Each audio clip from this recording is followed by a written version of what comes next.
Hello and welcome to the U classes. Now Africa continent में अगर आप थोड़ा सा वेस्ट में देखेंगे तो आपको एक कंट्री दिखेगा नाइजीरिया, जो अफ्रीका का मोस्ट पॉपुलेटेड कंट्री है। यहाँ पर एक दर्दनाक घटना घटी है। नाइजीरिया सहित कुछ अफ्रीकी कंट्रीज में एक टेररिस्ट ग्रुप का प्रेजेंस लगातार बना रहता है। वो है बोको हराम। आप कई बार इसका नाम सुन चुके होंगे क्योंकि ये कई दफा कायरतापूर्ण कार्य कर चुका है। इस बार तो इसने हद ही पार कर दी। दरअसल बोको हराम ने नाइजीरिया में 40 निहत्थे किसानों पर अटैक किया और उन्हें जान से मार दिया। ऐसे में वहां की जनता में डर का माहौल बन गया है।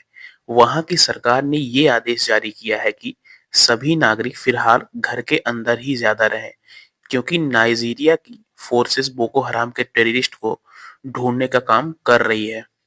वर्ल्ड लेवल पर भी यूनाइटेड नेशन सहित कई संगठनों ने इसका विरोध किया है, जिसमें इंडिया भी शामिल है। हम यह भी जान लेते हैं कि आखिरकार बोको हराम क्या है।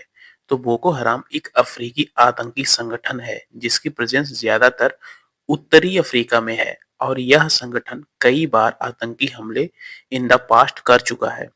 बोको हराम के जो टेररिस्ट होते हैं, कई बार वो सुसाइड अटैक भी करते हैं, यानी ये लोग अटैक करने के लिए खुद को बम से उड़ा लेते हैं। बोको हराम पश्चिमी शिक्षा का घोर विरोधी है, यानी ये यूरोपीय शिक्षा को नहीं मानता। यह स्वयं को इस्लामिक तौर तरीके और इस्लामिक शिक्षा को आगे बढ़ाने का सपोर्टर कहता है।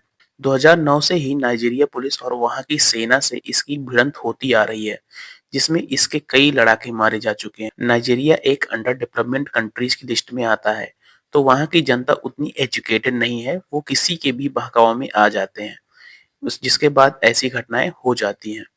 आखिरकार इसका सॉल्यूशन क्या है? तो इसका सॉल्यूशन है जो डेवलप्ड कंट्रीज हैं लाइक यूएसए, फ्रांस और कई देश इन ग्रुपों को खत्म करने में नाइजीरिया का साथ दें।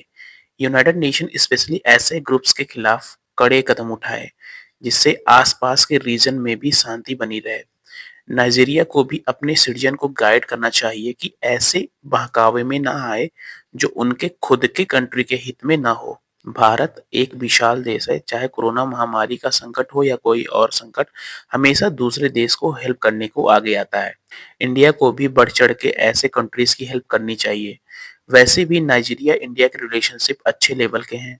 दोनों हर सेक्टर में अच्छा कॉपरेशन करते हैं। कुछ समय पहले तक तो इंडिया ऑयल इंपोर्ट करता था नाइजीरिया से। इंडिया की कई कंपनीज नाइजीरिया में कार्यरत हैं, वहां के लोगों को जॉब्स प्रोवाइड कर रही हैं। So India must be help to Nigeria. Now last में अफ्रीका कॉन्टिनेंट से रिलेटेड इस क्वेश्चन का आंसर कमेंट बॉक्स में बताना है। ऐसे ही करंट से रिलेटेड वीडियोस के लिए please like share and subscribe my channel. Thank you.